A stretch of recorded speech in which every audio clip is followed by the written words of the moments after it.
Yes, this is I-Maa-Ra, singer, songwriter, recording, performing artist. Energy who flow through this body is a spiritual man, you know what I mean? Um, as I said before, I born and grew up in St. Thomas, in a small village that is known as a Roaring River, with my step-grandfather, my grandmother.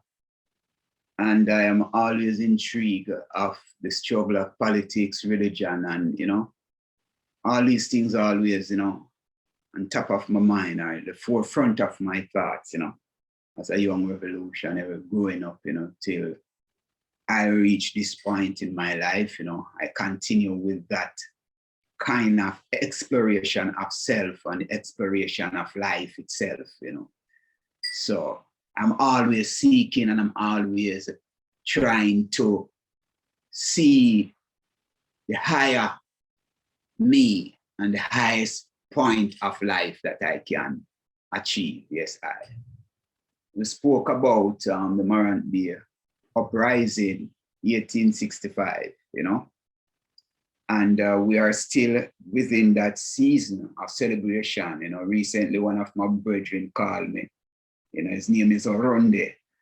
Oronde is one of those dedicated persons when it comes to the Morant Bay Rebellion, you know what I mean? So every 11th of October, he kind of do a thing that you call a reenactment.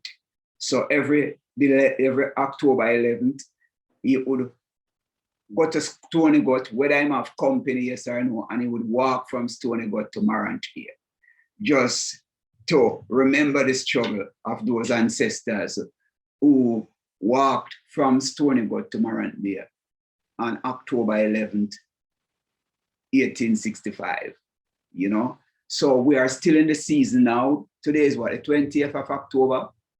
Yes, the 20th. 4 days from now, the 24th of October.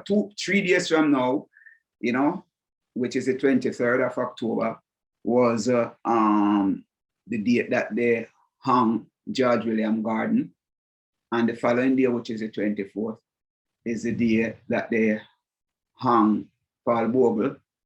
And there is someone who claimed to be the great-grandson of Paul Bogle. He always have what you call a candle lighting. This year, I understand it will be about 1 trillion candle lighting worldwide for the remembrance of the uprising. Anyway, let us talk about the statue, because that is one of the big contention in the Morant Bay Uprising, and after the erection of that statue by Edna Manley, 1965, exactly 100 years after the Morant Bay Uprising, Right. That statue is always a contention, people always protesting against the statue because they didn't see the statue as something that represent Paul Bogle. And there was always some conflict. Even me as a young man growing up, you have a image of Paul Bogle that was on a currency that we call $2. There was a $2 currency in Jamaica, and that image of Paul Bogle was on that $2 currency. And when you go to Morant Bay and when you go to the National Hero Circle, you see a different image. So that always caused some conflicts in the minds of children and people in general. How one image upon the $2 looking like this upright man sit up in his little suit and, and then in front of the courthouse, there's another image with looking like a crucifix, and a cutlass pointing down to his reproductive organ. See? So there was always a contention in the minds of the people since 1965. And after 1965, it was kind of cool off, people rebelled against it. And then in 1971, there's another surge of the people saying, boy, we don't want it here. because people recognize who Edna Manley used, you know, to sculpt that image from. And the people, I was reading something where the farmer, I don't know if he's still, I need to do some research. The farmer head of the National Heritage Trust, his name was Ainsley Enriquez at the time, who claimed that the reason why Edna Manley did that with Bagan is because of the strength of Bagan. But when we analyze who Bagan was, Bagan maybe did look physically strong, but he was of an unsound mind. A lot of people know that, you know, his mind was feeble. So you can't use the image of somebody who aren't in their right mind, you know what I mean? Right, yeah. Erect a statue, to me, that is disrespectful, you know, to the caliber of man that Paul Bogle was. You know, so people who live in the community knew who Bagan was very upset about the action of the person who commissioned Edna Manley to do the statue. And they were also upset about Edna Manley, you know, creating that statue as Paul Bogle. And I read in I think it was a Gleaner article. Yes. Where there was a statement that at the time, they didn't have that photograph of Paul Bogle to base the statue off of. Is that true? Well, they claim, well, this is something now that is very contradictory. And the reason why I'm saying that, because the photograph that they're talking, that photograph surfaced in the 1950s. Ah, there we go. Ah, see, so to say that you didn't have a photograph while the statue was erected or created in 1960s is something not so right there. So yeah, you understand what I'm saying? Because the photograph that somebody, I believe they're saying it's after a while people claim that it is a US person, is a US person named Jenkins or something like that, you know what I mean? That is what they say. The image that was under the $2 is that individual.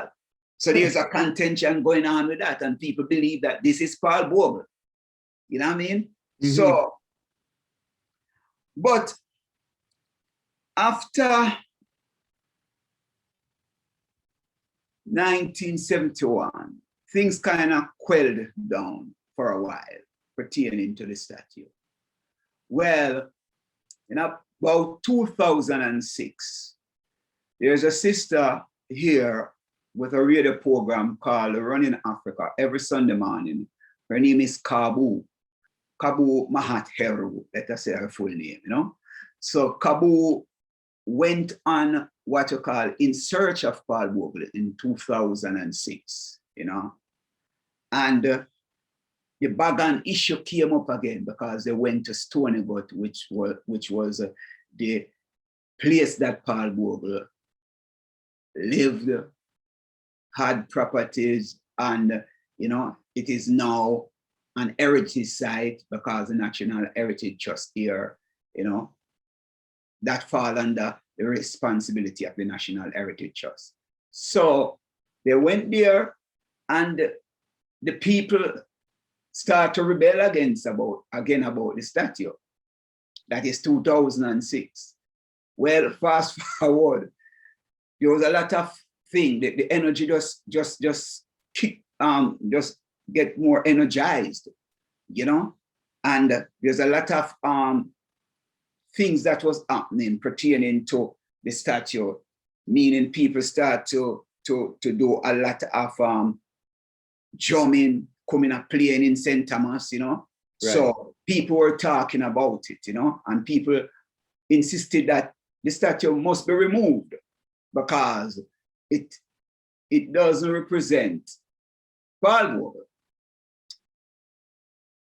One professor here, Professor Verin Shepherd, they were a part of the whole thing as well. You know, there's another sister we call Jamoki. Her name is Dorothy Abrams. She also was a part of the movement. She had this movement you call Paul Bogle Foundation. She was a part of the Paul Bogle Foundation, along with the same Paul Bogle, great-grandson, as he said he is, Constantine Bogle.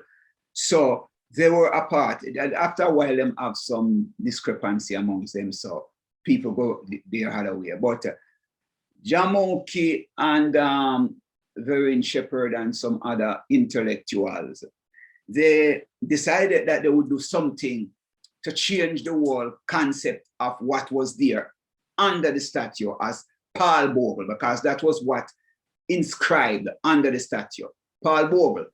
So they decided that they would change the inscription and put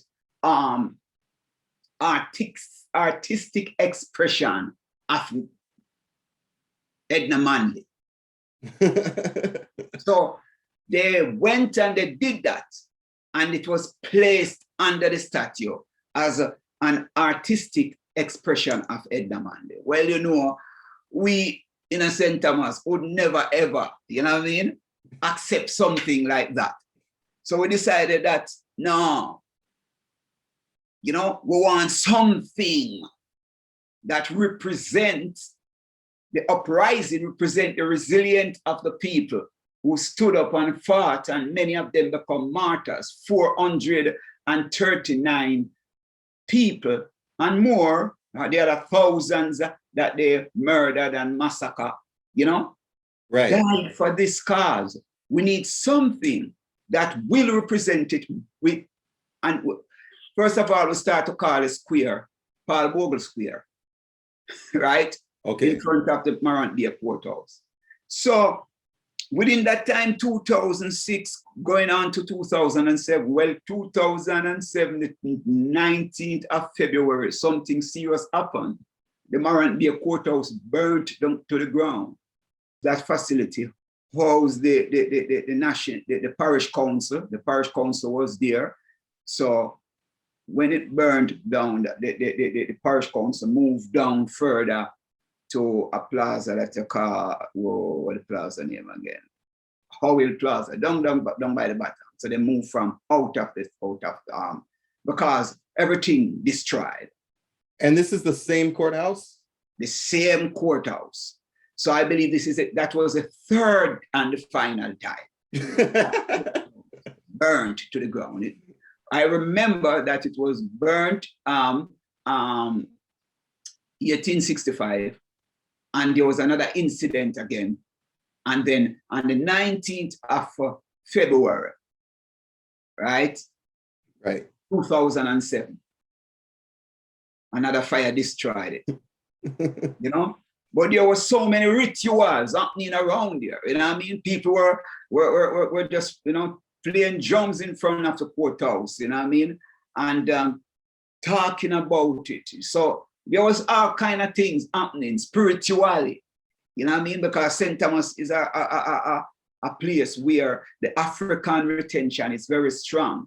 And if you read about St. Thomas enough, a lot of people in Jamaica believe St. Thomas is a place of obia. Right. You know what I mean? But they have this negative connotation pertaining to obia in St. Thomas.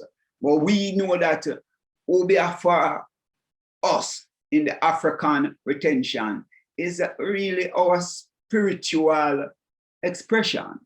You know, nothing to do with anything negative. You understand? So within Christendom, and since the Christian people, them, you know, outlawed all of these things and demonize them, people in St. Thomas feel aware when you talk about obia. They don't take it that nicely, you know what I mean? Because they feel something negative, and most of what is happening, it is coming from out of Christians. So there are several things when the courthouse burned, you know, and a lot of things we develop, we all develop a thing that we call it Paul Bogle lecture. And out of the Paul Bogle lecture, we have a lot of lecturers who came through, you know, Dr. Clinton Orton, Dr. Jalani Naya, you know, Louis Maiston, you know. So on the 11th of October, every year would have that, you know. And we were always talking about the statue. Well, I believe within 2 years after that, you know, because the statue was still there, even though the courthouse burned down. So you have this statue still there as the artistic expression of Edna Manley with a, you know, dilapidated, burnt out courthouse at the backdrop. And people were always saying, what is this? You know, why we have this thing here? What this really represent? This don't represent anything. Right. So we continue to protest. And then we decide that we are going to petition the government. We are going to petition the National Heritage Trust, you know, that they need to do something about it. Well, in the midst of that, people will call it possession. You understand spirit possession? Mm-hmm. You have a knowledge of spirit possession. Yeah, I know what you mean. All right, see, so I am trying to remember his right name, you know. Even today I was trying to find out his right name, but they call him Siaga. There's this person from the same community close by Stony Gut where Paul Bogle came from, right? His name is Siaga. He came down and he dug out the back of the statue, destroyed it. Right? So 2009, they took it away for repair. So when they took it away, we, the people of St. Thomas, decided that it cannot return there. So they repaired it. It cost them a couple million well to repair the statue. Presently, it is still in the National Gallery because we were adamant that this statue, it not represent Paul Bogle. And since it not represent Paul Bogle, we can't bring it back here, you know? I'm curious how he dug out the back of it. That was a mystery. Everybody was wondering how that happened. You know, he even went to jail for it, you know? So he was in jail for a while. And I played a part to help get him out, you know. It was me and my wife who go and release him from, because what they did, they have him as somebody of unsound mind. See? So after they released him from jail, he was like moving to one of these mental institutions at the Lyson Hospital, you know. Okay. And there was a sister named Jackie Roots decided that she would take care of him and make sure he's all right, because that was one of the condition that they put, that if he need to be released, somebody would have to have him in their care, right? So the sister who run a home, like her name is Jackie Roots, she said, all right, she will take care of as long as we can find somebody to go and, you know, release him. So I and my wife went and released him from the hospital. He was in the care for Sister Jackie Roots for a good while, you know. I heard that he's out from that environment now and back in Spring Garden where he originated from, right? Oh, so good. That was the young man who started the whole thing. And we see it as the spirit of the ancestors, or some ancestor possess him and say, go and get it down. And he dug it, and you know what I mean? So since the removal of that statue, there are many attempts to restore it back at the courthouse. And we say, no, it can't happen. You know what I mean? Mm-hmm. We remember going to several meetings. We meet with the MP. The MP at the time was Dr. Fenton Ferguson. We met with the mayor at the time of Morant Bay. His name was Anif Brown. And Anif Brown was somebody who stood up, you know, really stood on the side of the people that this statue should be removed years ago. That was his expression. Right. I'm actually surprised that you said 1971 was when they first protested it. Then like 30 odd years later. You know, well, they protested from, the protest started from it was erected, you know, people. Yeah. Yeah. And then 1971, I don't know what happened that time, but other people just decided that this thing need to need to be removed. You know what I mean? Mm-hmm. So until 2007, going on to 2009, when they finally remove it, because it was completely destroyed. You know what I mean? Yeah. Yeah. And you said it, where is it at now? It is at the National Gallery. Okay. Queenstown. All right. So it is, they repaired it, and it looked, you know, very beautiful, you know. I'm not saying that it looked beautiful, but, you know, it repaired back, and them have it there, you know, and they insisted that they would want to carry it back. But, you know, the people decided that, no. So we were agitating that we would like that site be a national monument, you know what I mean? That represents the struggle and the resistance of the people who died and suffered in the 1865 uprising.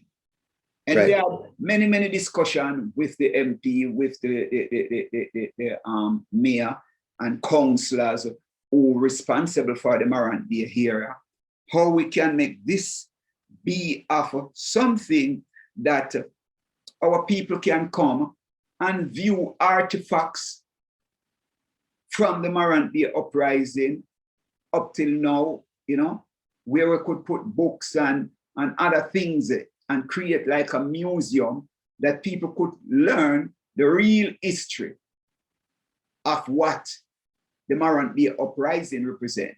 And there were walls, there's a wall alongside. We were asking that some murals could be on the wall, that when people come, them could see that this is something that represents the struggle of a people who resisted an oppressive system, rather than have something there that represent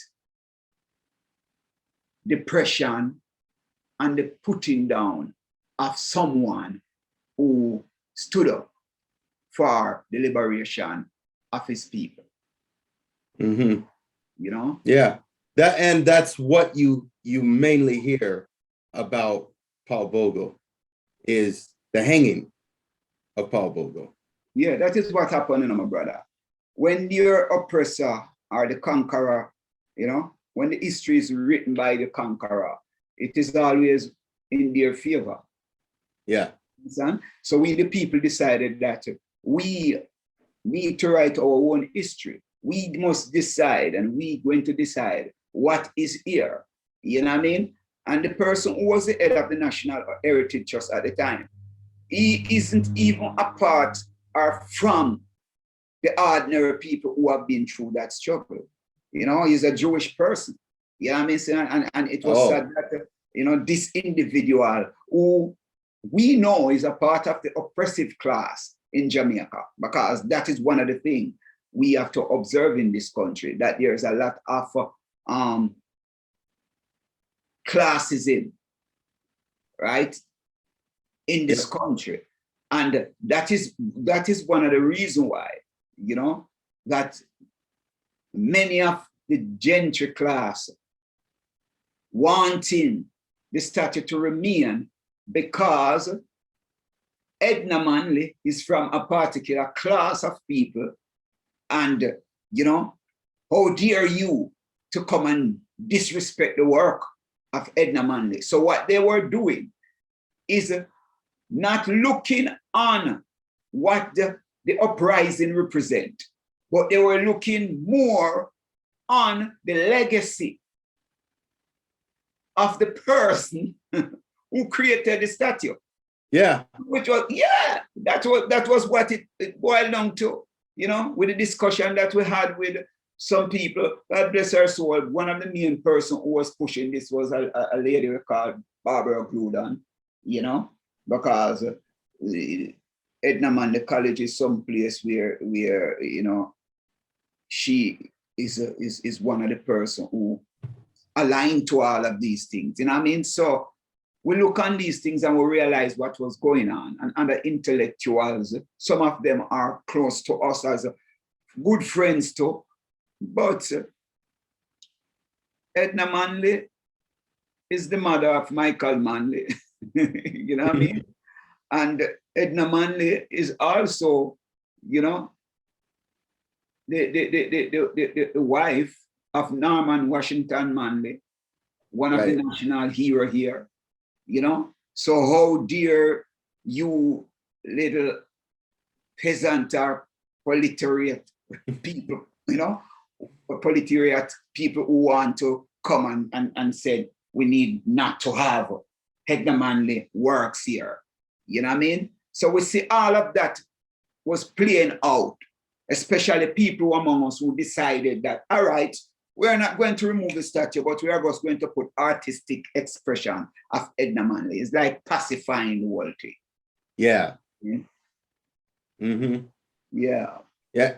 I see that.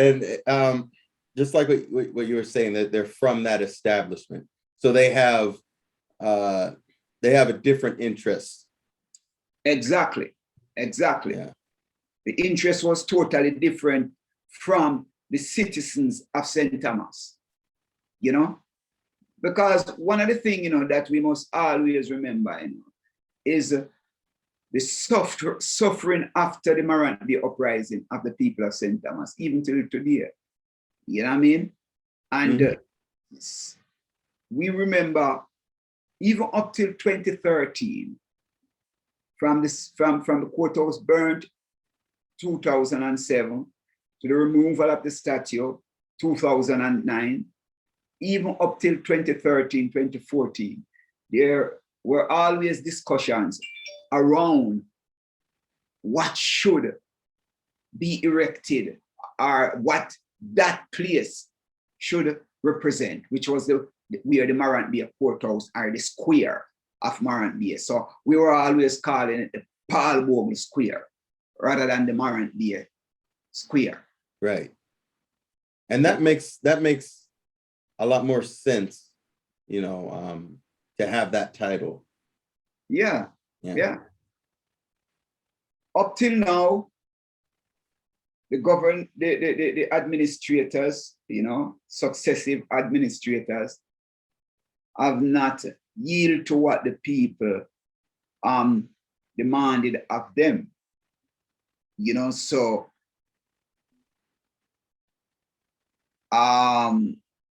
years ago, when the PMP won back the election, the Minister of Culture at the time was a young lady, Lisa Anna. We understand that she wanted to bring back the statue there. When we decided, you know, no, I mean, that can't happen. You understand?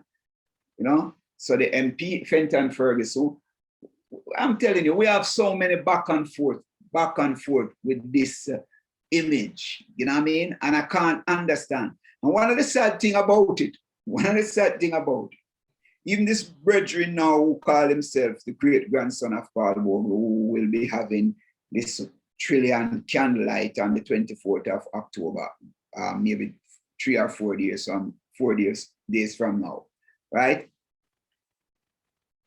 Was one of the person who wanted the statue to return because he claimed that tourists could come and visit it after it was there for, you know what I mean, over 40 odd years, or, you know, because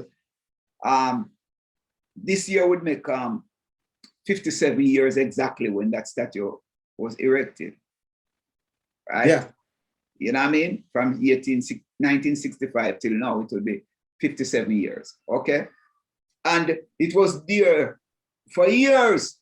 And no tourists never really come and visit and pay for seat and all of these foolishness. You know what I mean? Mm-hmm. And, you know, I remember we had a meeting at a place called SDC, you know, Center, where the MP was there, the head for the National Heritage Trust was there.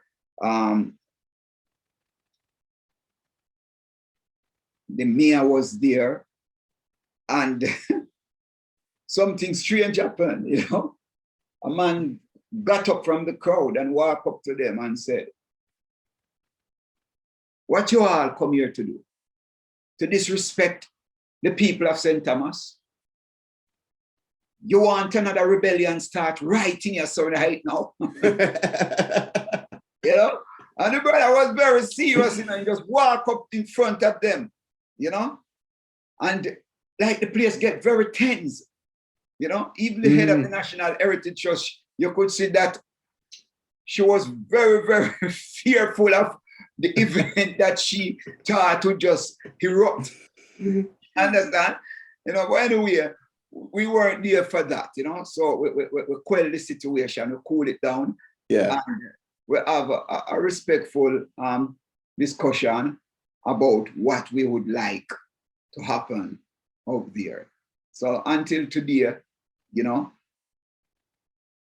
nothing happened. Well, you think that with the whole candlelight celebration that's going to happen on the 24th, do you think that's going to spark another conversation? Well, he has been doing it for a while now. He do it every year. He link people from Ghana, from all across the world, you know. And last year somebody was trying to get me involved in it, and I told them that I don't want to be a part of that. You know, understand? Because I in some sort of way, you know, what are we really celebrating? You know what I mean? What we're really celebrating. We just light a candle, a million candles, you know. I'm not, other people might see it differently, but I am not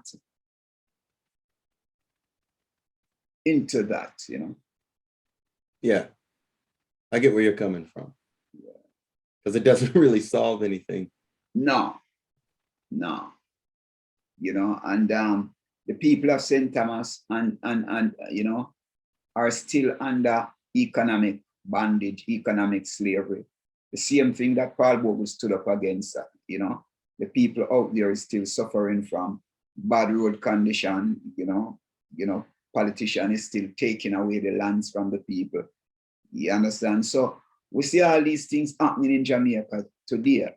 And one of the things that Paul Bogle was resisting was that people must be liberated from under the hands of the oppressive system. Now we recognize that even in Jamaica today, we have a protectorate government that still represents the crown.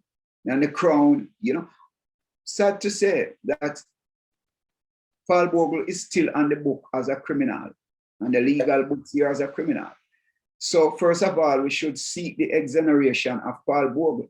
You know what I mean? We should seek the exoneration of George William God. We should seek the exoneration of Marcus Garvey and all the real heroes, the exoneration of George William God. You know, they are still criminals in the eyes of the colonial system, yet they are our national hero, you know? Yeah. So recently we are still in Heritage Month, you know, where we celebrate our national heroes and gave accolades to people who made significant contribution to the growth and the development of Jamaica. Sometimes I don't like use these words, you know. Yes, we are coming from a far way, you know, but it's like 1 foot forward and 10 steps behind. Yeah. Because the institutions that remain here on the island are institutions that is totally under colonial orders. And until we can totally eliminate those kind of institution and create something that represents the vast majority of the African people here on the island, then, you know, I don't see much to celebrate about. Understand? We played Kumina Jump in front of the Morant Bay Courthouse so many times. This group that we call the Port Moran Kumina group, you know, You maybe can look her up and find her. Her name was Bernice. She made her transition years ago, right? But she was such a vibrant, spiritual warrior, you know? We went to Stony Gut, we played Coming Up by Stony Gut, you know what I mean? So all of these things were a part of the resistance, you know? So many things, my brother, pertaining to what happened since 2006 coming on to up till now, you know? I was even talking to a brother from St. Thomas today, and you know, the spirit are vibrant and up the same because I'm a son of the soil of St. Thomas, you know. Here's where I born and grew up, you know, close by Stony Gut. My grandfather was just maybe 2 miles up, you know. And when I checked the history and some of the people who were killed in the massacre, right? There are Stewarts in that bloodline, you know. Amelia Stewart was a woman who is a part of it. My grandfather, name is Stewart, right? We say Forsyth. Forsyth is a part of my family line. You know, we say Drisdale. Drisdale is also a part of my family line. We say Sutherland, you know, Sutherland is also a part of my family line. Searchwell is also a part of my. So when you see the connection, is one family who suffer that kind of atrocity out there in St. Thomas, you know? And when you trace the history of the parish, and if you observe Jamaica, we are one family, you know, not just in St. Thomas, but it's one people who were scattered all about the place, you know. It was just some mysterious thing happening from 2006 because we remember when the earthquake shook Haiti, we were having an event at the courthouse that very day, you know what I mean? So there are so many things that happen within that vicinity. You know what I mean? There was a time when a sister brought a Santeria priest from Cuba to perform some rituals behind the courthouse. And when the priest came here, he said that the ancestors aren't ready for that yet, you know, and if he should go ahead and perform that rituals, it would cause more destruction more than good. You know what I mean? Oh. Because the spirits of the ancestors are still unsettled, and there has to be certain thing, you know, to settle those spirits. And that is why you see, even in our country, there's a lot of things that is happening. It's because a lot of our people who died under some serious circumstances, you know, your spirits are still wandering, you know? And like you said, the 400 plus that were buried under the courthouse, and some were still alive. Yeah, some were still not dead, you know, or buried alive, you know. So sometimes you hear some of our artists and express some Bujuban kind of a song, I was buried alive, you know. So you know, so these are some of the expression come through the spirit of our artists, just like we hear in Third World sing 96 degrees in the shade. It is the same kind of vibration, you know what I mean? The struggle continues, my brother. The struggle continues, and we hope that the people who remain in the parish, you know, will continue to be resilient, you know, and not to surrender to the colonial institution, you know, who insisted on maintaining that social construct that is not doing us any good, you know. And until we can break down those barriers, you know, we are going to allow our children to come and suffer the same thing, you know. And we see transition taking place at the highest level of the monarch, The Queen made her transition. Charles now is the king. And very soon, Williams will be the king, or William will be the king, right? Right. Now, what will happen to our people? We're still asking for reparation, right? But as I said, I believe we need to repair ourselves first. And that is the mission that we are on since that time of the removal of the statue, the discussion and the discourse that, that have been around the statue, right? And the Morant Bay Uprising. There are so many contentions still, the rift between the Maroons and who captured Paul Bogle. Just recently, I saw a young, bright intellectual mention something about that again. And I'm saying, where are we going? We need to move past that because we are one people. Yeah. Because there's no changing the past. Yeah. And we have been played by the same colonial system. And if we continue to have this division against each other, then where are we going? And I'm saying it is time for us to really sit down as a people and reconcile, talk about where we need to move and where we need and what we need to create that can benefit all of us. The statue is still there at the National Gallery.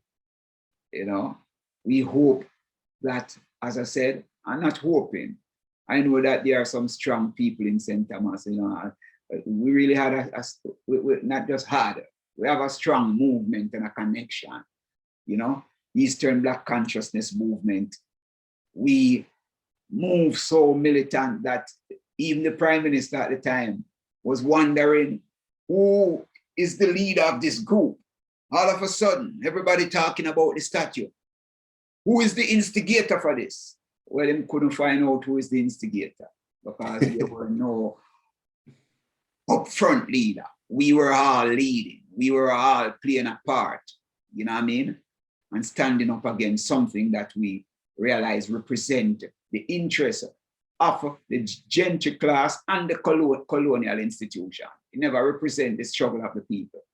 And that is where we are at, We need something that represents us. And we must stand up and represent ourselves, You see, one of the things that is happening to us and a lot of our people not realizing and paying close attention is the polarized political system in Jamaica, the PMP and the GLP, And when you look on the governing body of both parties, they are colleagues, they are friends, they went to university together, you know what I mean?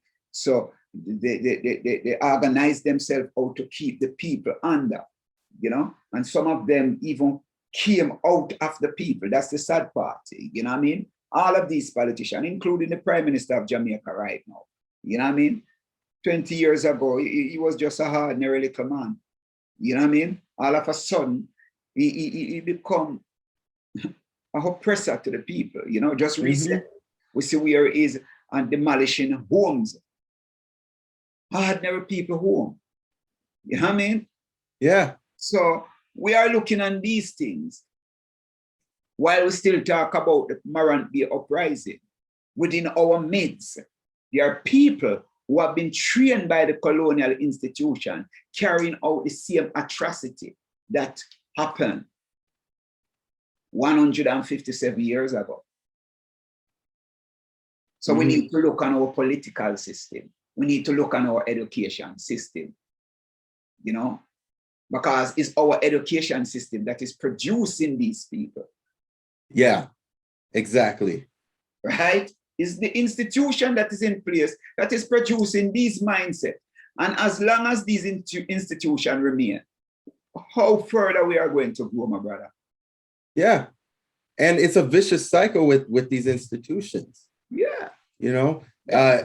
It's, and especially with those who get into politics, because when he got into power, he became corrupted, because there are those who have good intentions, who want to actually make that change. But once they get in to the system, they either get, it's one of two things. They either get pushed out or they get corrupted. Because it's a corrupt institution. And once the institution is corrupt, you know what I mean? There are certain rules, laws, and regulations that is unknown to the ordinary man, right? Yeah. And those who find themselves into those spaces, you know, they start to behave accordingly. You know what I mean? And that's the sad thing, you know? So the politics back then and the politics now is the same thing. It's the same thing. And they are working not in the interest of the people, but in the interest of their colonial masters, you know? Yeah. The truth is, I am looking at what is happening to this present generation, right? And we have to pay close attention to that, okay? In the 80s, I recognized that there was a kind of vibrancy among people my age, right?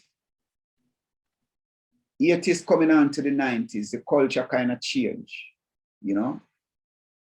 Because mid-70s coming into the 80s, there was really a revolutionary kind of mindset in the people wanting fundamental change, you know, in every aspect, through the music, your culture, how you see yourself, the Rastafari movement, you know? And people were really moving as a team. So what we would call movement, you know, organization, you know? Yeah. People were mobilizing themselves, you know, for our better way of life, our fundamental liberation. About the mid-80s, we see that start to change. The change now is not about us anymore. You start to hear a different expression through the music, about the clothes I'm wear, about me, about what I want to have. So it is not us anymore. It is a I culture. And then we see that creep into the dancehall culture, and the dancehall culture become the dominant movement in Jamaica. You know, with a ninja and a shabba, wanna sing about sex, wanna promote gun, right? And we realize from that time coming up till now, Beanie Bunty, you know, Mavado Vibes Cartel, you know, and the thing just get outrageous. You understand? Because it created a divide. So there's fractions in the movement of the music. And it is about what me have and what you don't have. So rather than hitting out against the oppressive nature of the system, people are hitting out against each other until it gets physical. Mm-hmm. You know what I mean? Still recently we see where the Broadcasting Commission decided that they want to ban the music that is expressing all of that. Who are the producers? Who created the root? Who created the mindset of the people? You see, when you talk about crime producer, where is it coming from? It's not just these young people get up and decide that they are going to turn criminal. There is a structure in place, and the structure that is in place, the only thing the structure can do is either elevate the people or produce some people who is going to turn on each other. But there's no system and showing the people, oh, we can work together. That was in the 70s. That ideology was in the 70s. How we can build together, how we can move together. And as I'm saying, from the 80s coming into the 90s up till now, is how we can tear down each other. Yeah. That is the culture that they have been pushing. And it is on every side of the music, the female and the male. You know, a female artist hate another sister, tear down another sister. The male artist, them doing the same thing, our musician. You understand? Yeah. So we're losing ourselves through the art, while the art should be something to reignite the spirit of the people and to bring the people together. Rather, it become a weapon against ourselves rather than a weapon against the infrastructure that is there, destroying us and holding us down. Right. And whoever express themselves, you know, about the oppressive nature of the system become marginalized and victimized by the system. So I guess a lot of our prominent artists become pacifist. They are not upfront or militant enough to even speak up. You know what I mean? They just play along with what the system, you know what I mean, is projecting on them. I know exactly what you mean by that. Yeah. Because I noticed that for a good while now, that the ones who were militant or claimed to be militant have just been hush hush. You know? Of course. And it's a reason for that. It's a reason for that. They may not want to say it, but politicians play a very important role in that to quell the voice of these people, to silence them voice, you know? Mm-hmm. Understand? And the people just become fearful of even their own selves. But guess what? This is something foolish, you know, brother. And as I'm saying, they're playing with the minds of the people. We know from history that when you ban a music, it becomes more popular. Mm-hmm. Yes. Because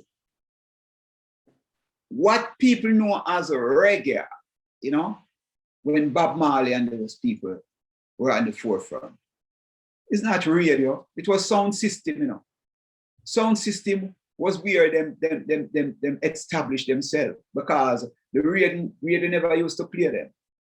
So what most of them do is make the music and take it to the dance hall. And there's where the dance hall really come from. You know, dance hall is wasn't really a genre. You know. Dance hall was really a venue, a place where we go dance and go listen to the music and meet and greet with people. That was what dance hall is about, you know? Now we see dance hall take a different thing now. Dance hall become like a place where you go watch porn, or you go watch people do the most ridiculous thing to themselves. You know what I mean? Yeah. That is what we are seeing now. So how you going to ban music now when you can go up on YouTube and see it, when you can go up on all the other social media platforms? All of these artists have them personal platform. They develop millions and hundreds or thousands of followers. How you ban them? Yes, it's a crazy thing. You know what I mean? You know, because what we observe long time, radio never really play them. Maybe some of the DJs on the radio maybe play what you call them the clean version, you know, because that is what the artists have been doing for a while. They make a street version and then they make, but the street version is what the people used to, because that is what you hear in the taxis and on the street and every corner that you go to. Even when the radio now play it, but it's all over the place in the street. So how you ban that, you know? So the whole aspect of it is how you are going to clean up the mindset of the people. You understand? Because the people is of a particular mindset, so they are going to express what is in their mind. Yeah, it's a reflection of the people. That's what the art is. Yeah. So until we create something that people feel dignified about themselves, we create a society where people see value in themselves and don't feel like they have to kill somebody to be somebody, and don't feel like you have to walk on another man to be a man, but working together in the principle of Ubuntu. I am because you are because I am. That is a threat to the system. They don't want the people to come together.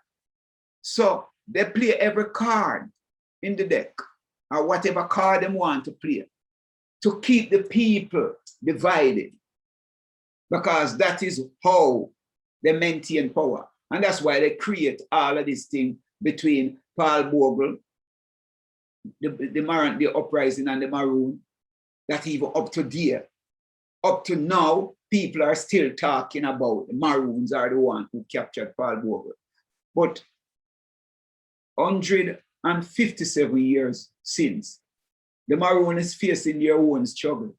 Now, we see where the government is trying to take away all of the lands that were given unto the Maroon, you know, up in the cockpit country.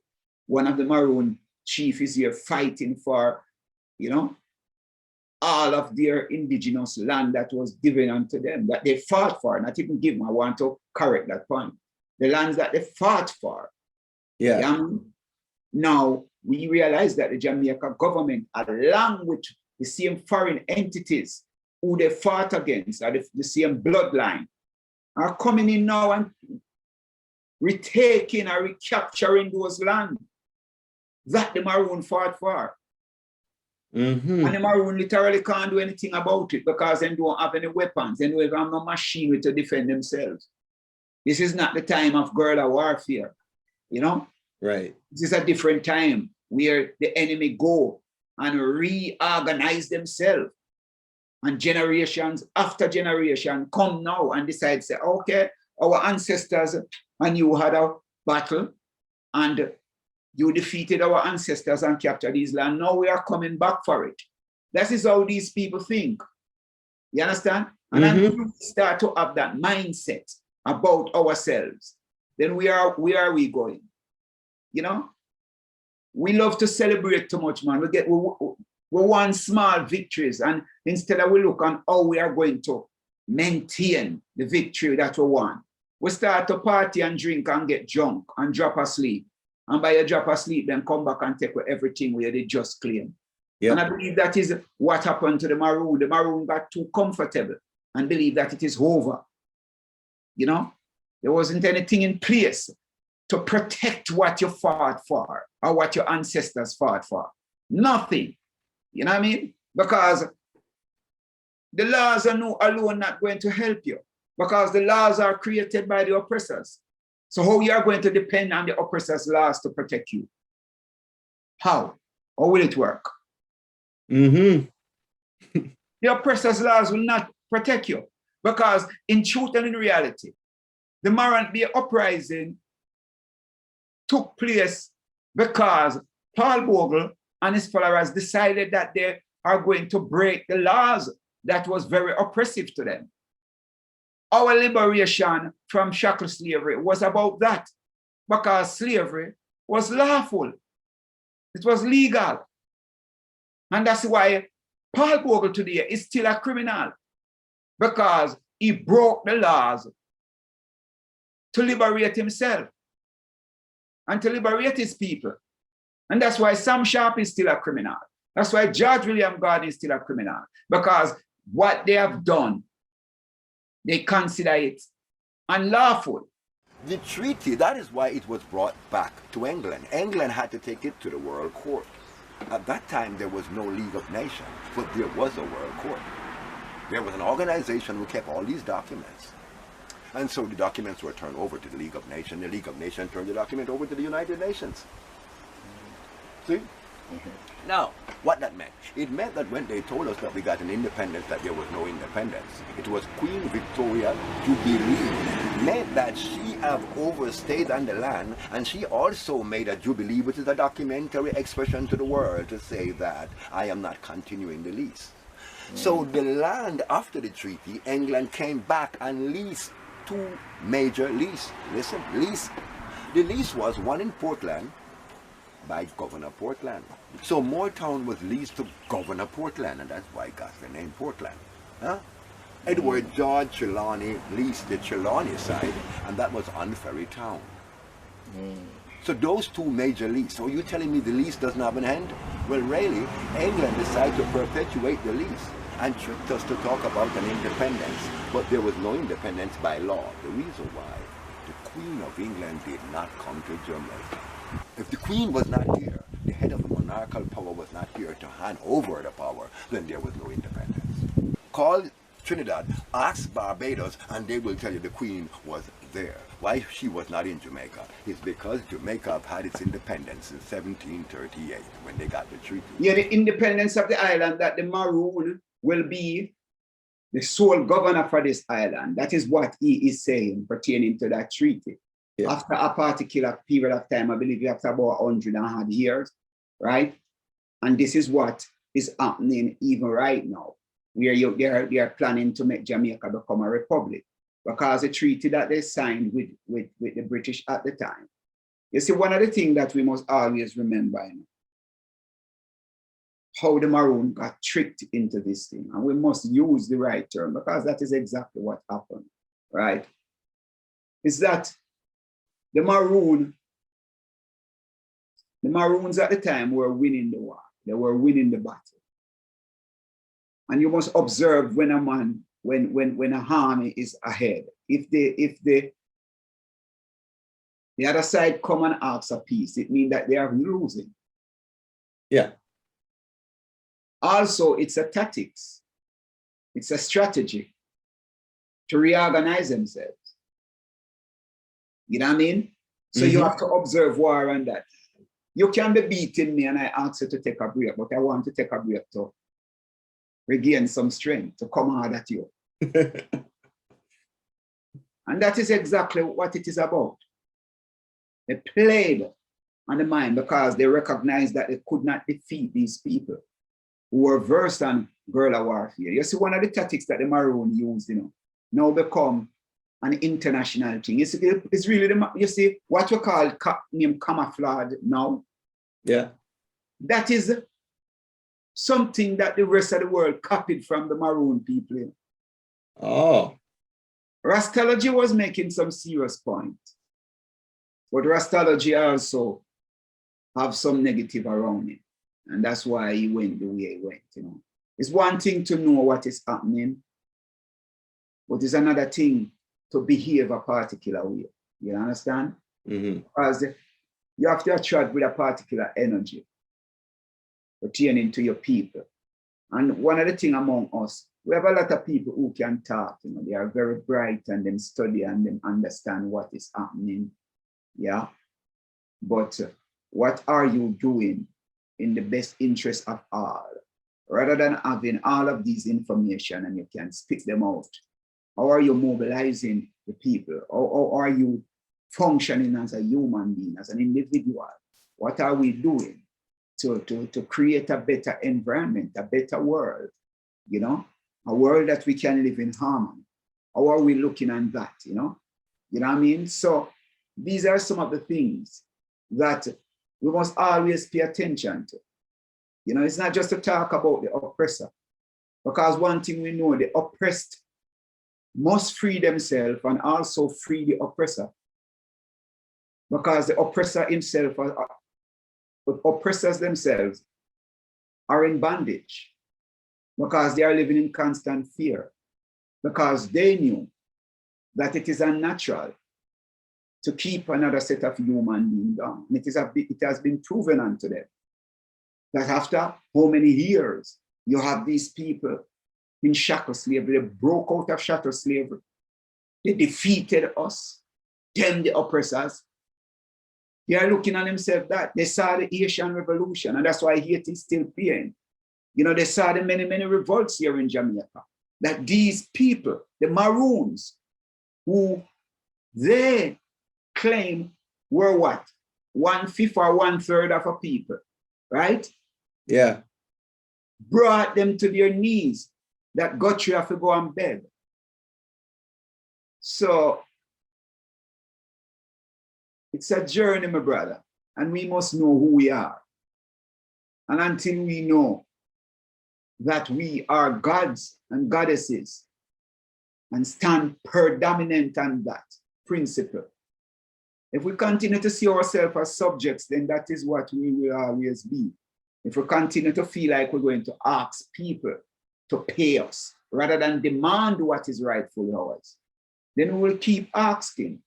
If we continue to be like a child asking for someone to apologize to you, you know what I mean? Yep. If somebody hurt you and you keep telling him to apologize and him hurt you more, he keep hurting you, and you say, apologize. And him say, all right, I'm sorry, but him hurt you tomorrow morning again. Okay, I'm sorry, and him still hurting you. What are you doing with yourself? Yeah, that's a great way to put it, you know. And that is what we are facing now. We're asking apology from the people who are creating more difficulties for us as we speak. They are putting system in place to further enslave us. Yet we are asking for reparation and apologies. Yeah.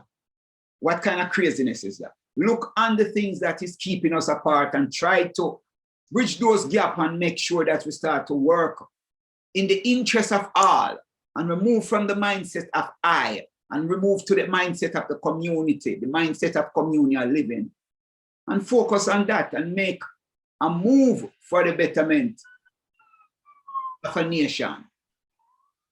We're still divided, calling ourselves all kinds of names, Christian, Rastas, Muslim, all kinds of labels. We are now kind of the PMP, GLP, you know what I mean? Bobo, Naya Bing, all kinds of labels.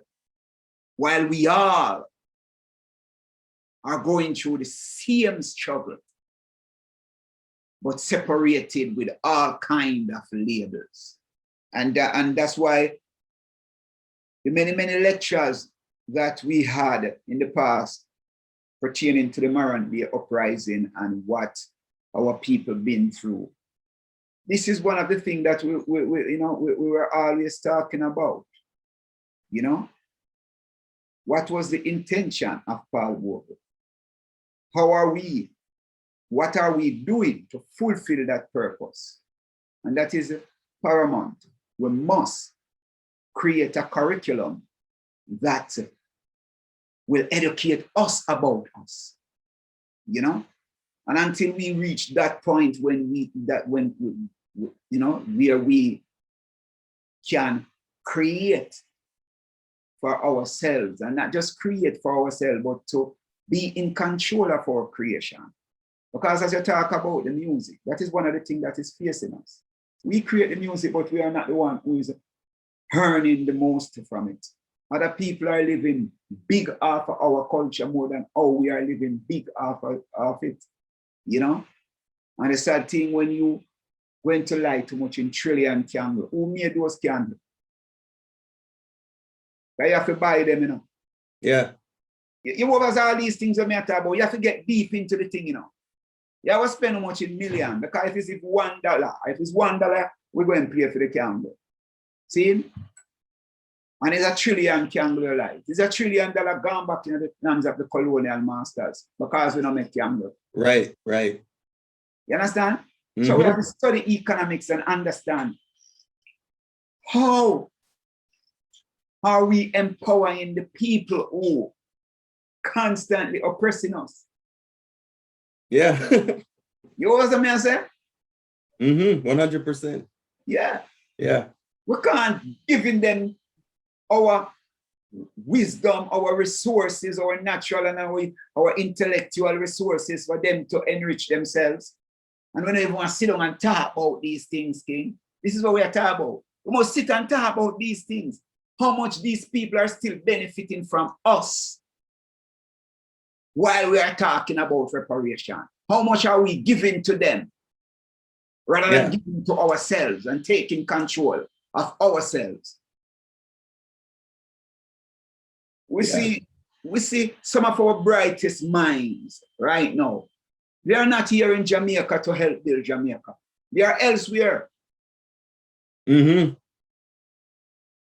Working in the interest of the same people who enslaved them for parents. Our brightest minds, and then believe that them reach because they are now integrated within the colonial seats, not knowing that they are slaves. You know, as Harriet Tubman said, I could free many more slaves only if they knew that they were slaves. Yeah. And that is the sad part. There are some people among us, right? Some people call them house slave, you know, is a definition. But the house slave don't even recognize that they are slaves. Because he has this illusion of comfort. The illusion of comfort. That's it. The illusion of comfort. And what they don't want to lose is that illusion. So they rather to continue living that illusion for the rest of their lives.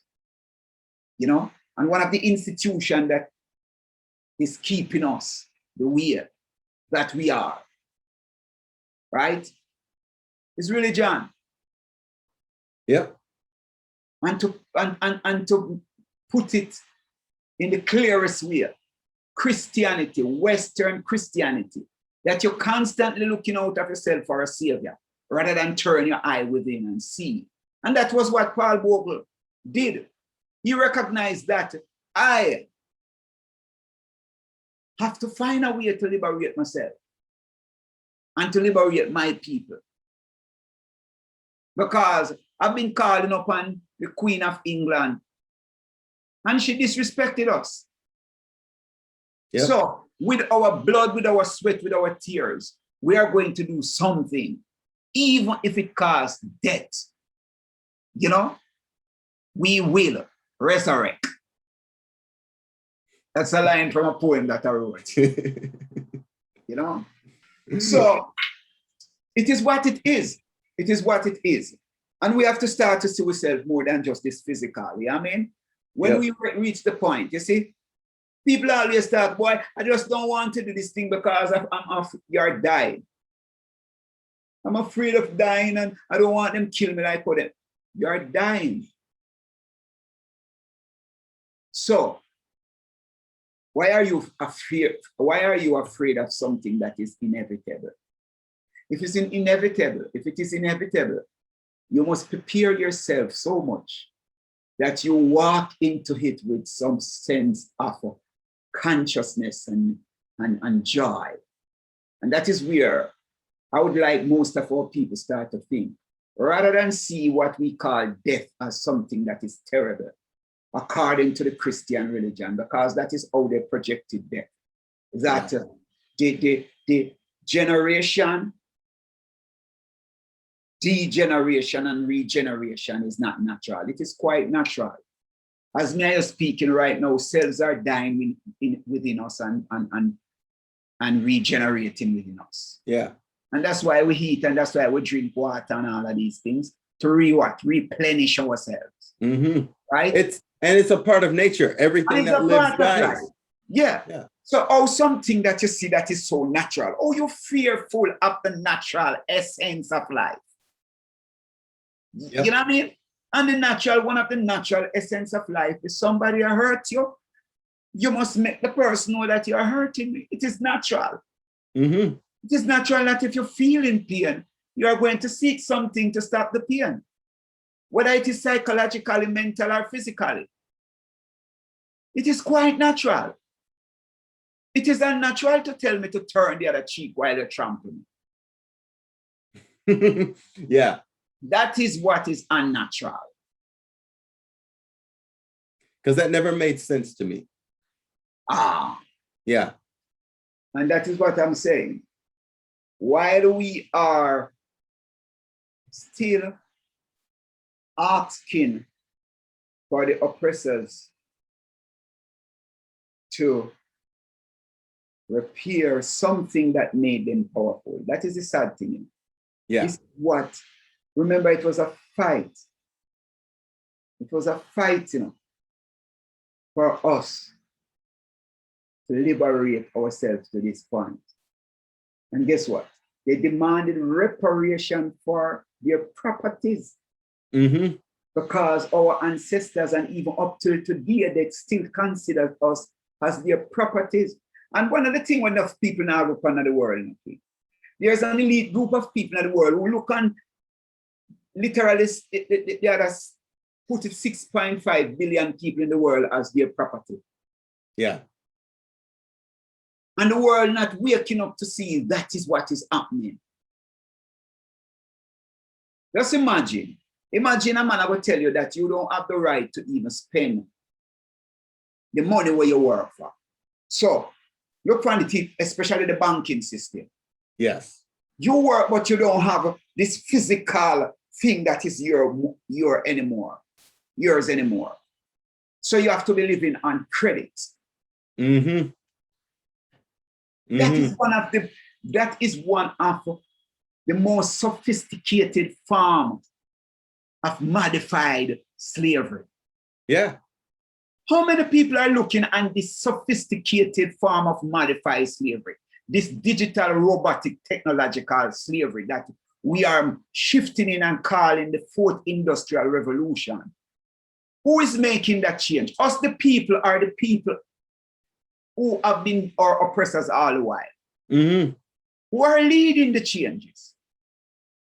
Is it the ordinary people? No. So what they are doing is modifying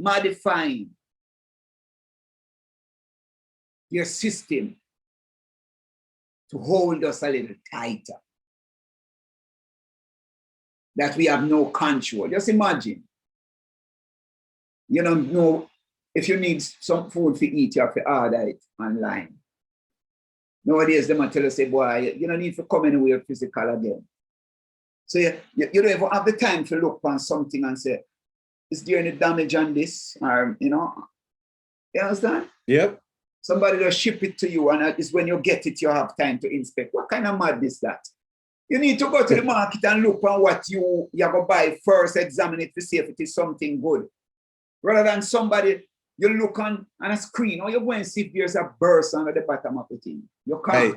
Right. You're going to see if there's any defect in it or something inside of it. You get this thing, or push your foot inside it, and there's a needle or something inside it ready for joke you. Mm-hmm. Because these things are easy pickings, Because once them have your credit numbers and all of them things, they know exactly who them are sending things to. Yeah. So when them trap we know all of that, those of us who speak out, and you have to depend to buy something online. So we can't be revolutionary at the same time and still fall into them system because them trap you. You understand? Yep. And this is one of the things pertaining to what Paul Bogle has, as we keep going back, to be independent of the structure. Although Paul Bogle was somebody who bought his freedom, but believed in buying his freedom could literally liberate him. But he realized that, but this is just a trick that played on me. I bought my freedom, but I'm still under your legislation. No, this can't work. So it caught up with him. And that's why I'm saying, no, but you did tell me, say me could have buy my freedom. I bought my own, but still, your system is oppressive to me. You understand? Mm-hmm. And that is why we have to look forward to what happened to the Maroon. The Maroon fought and acquired lands. That them come and say, all right, these lands are your own. You have an autonomy over yourself. You're a free people. But now, after 280 years, the bloodline of the ancestors that Kodjo and them defeated, coming back to reclaim or to take away the lands and the minerals and all of the resources that is in the cockpit country. And if you don't mind sharp, it soon happen in Moortown and the other Maroon communities. Because once they recognize that there are minerals and resources and valuables under those soil, they are not asking, they are coming for it. Just like what is happening in Guyana right now. They have recognized that Guyana have one of the biggest oil reserves in the world. Who you believe is going to control that? The Guyana people don't have an army to protect that. Yep. You understand? It's just the same thing that they are doing to Venezuela. So we have to look deep in the thing. We might look in Jamaica and talking about the Maroons, right? Or we might talking about the Morant Bay Uprising, right? But we also have to pay attention to the geopolitical power that is the real culprit in all of this. Mm-hmm. You know what I mean? Because it all connects. It's all connect. And that is why they are talking about a one world government. One harder that everybody must subject themselves to. And if you go against it, you're enemy what? Number one, or enemy number two, or whatever they want to put you as. They would call it like public enemy, but Our public enemy. At this point, it would be international enemy. Yeah. You know what I mean? So we know, say, when we even express ourselves on them place there, I tell people, don't talk to me if you don't willing to know, say, we have to talk something that is serious, because I am not somebody who fear death or fear what anyone can do or this and that. I don't have those things in my mind. You understand? Because I know that I'm an energy, I'm a spirit. I've been here years, millions of years ago, and I will be here continuously. They can't do nothing about this. Nothing. You understand? Yeah. You know? So once we have that understanding of who we really are, there's nothing to be fearful about, because fear inhibits your growth. Fear will not allow you to reach your highest self. And that is what they have been doing for years, that some people is on the mundane level and cannot elevate themselves. Right. To be celestially thinking. We're astronomical and astrological being, nothing. We are not just here. As above, so below. As within, so without. They can't stop that. No human being can't stop that. You know what I mean? You might curtail something, or you might drive fear in those who are fearful. But people who understand energies and vibration, because we are that. We are energies in motion. You know what I mean? Who take form and transform, who generate, degenerate, and regenerate. You can't stop that.